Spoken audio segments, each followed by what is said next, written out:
February 1946. A plane touches down in Havana, Cuba. A skinny, blue-eyed Italian-American kid steps onto the tarmac. He's the most famous singer in America. He is carrying a suitcase.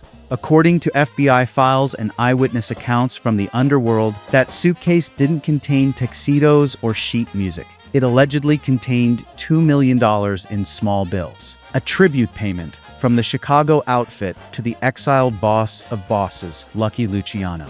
If you believe the legend, Frank Sinatra was a bagman for the mob. If you believe his family, this is a lie invented by jealous haters and the FBI. For 50 years, the Sinatra Estate has fought a war to keep that suitcase and the man who carried it out of the history books. They have crafted an image of Frank as the ultimate patriot, the civil rights champion, the chairman of the board. But recently, it has come out that Martin Scorsese wants to tell the truth, and that is why the most anticipated movie of the decade is currently being held hostage. Welcome to the battle for Frank Sinatra's soul.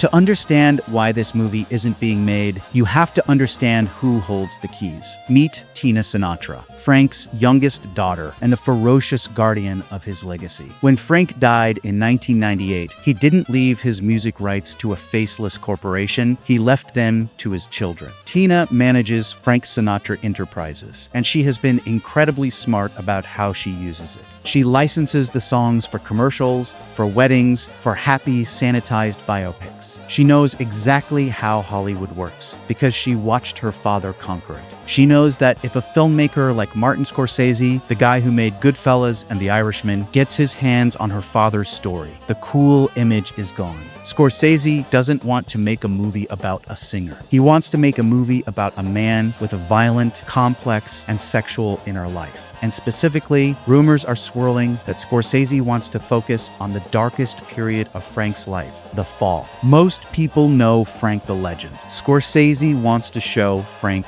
the failure. This is a deep cut that the estate hates to discuss. Between 1948 and 1952, Frank Sinatra was washed up. His voice, that velvet instrument, literally stopped working due to stress. He was hemorrhaging into his vocal cords. His record label, Columbia, dropped him. His agent dropped him. He was performing at Conti fairs and barely breaking even. Here is the detail you rarely hear. Frank was so broke during this period, but when Ava Gardner wanted to go on a trip, she had to pay for his plane ticket. The king of cool was living off his girlfriend. This is crucial context for the mob connection. Why would a star get in bed with gangsters? Because when the legitimate world threw him in the trash, the underworld was the only place that still treated him like a king. They gave him loans. They booked him in their clubs when nobody else would. The movie would likely argue that Frank didn't choose the mob out of malice. He chose them out of desperation. The estate often claims the mob ties were just casual acquaintances. Frank took photos with everyone, they say. But there is one incident that proves otherwise, one that is almost certainly in Scorsese's script, the Cal Nevada Lodge. In the early 60s, Sinatra actually owned a casino, the Cal Nevada, straddling the border of California and Nevada. It was his kingdom. But he had a silent partner, Sam Momo Giancana, the boss of the Chicago Mafia. Giancana was blacklisted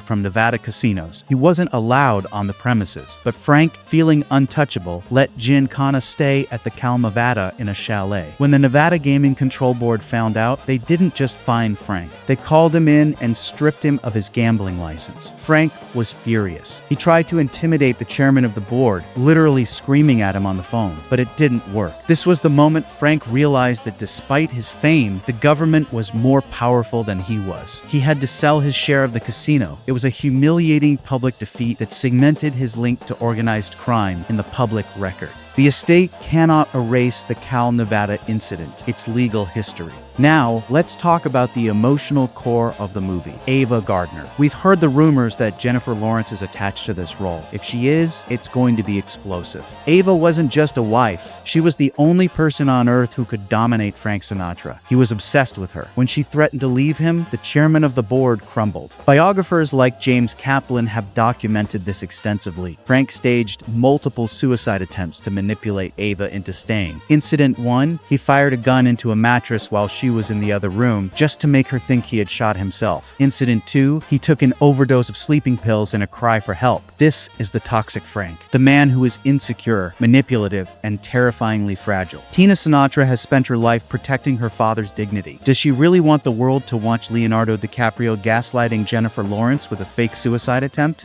Here is a deep dive fact that connects Hollywood, politics, and Frank's psyche. In 1962, Frank Sinatra produced and starred in a movie called The Manchurian Candidate. It's a thriller about an assassin who is brainwashed to kill the president. A year later, his friend JFK was assassinated.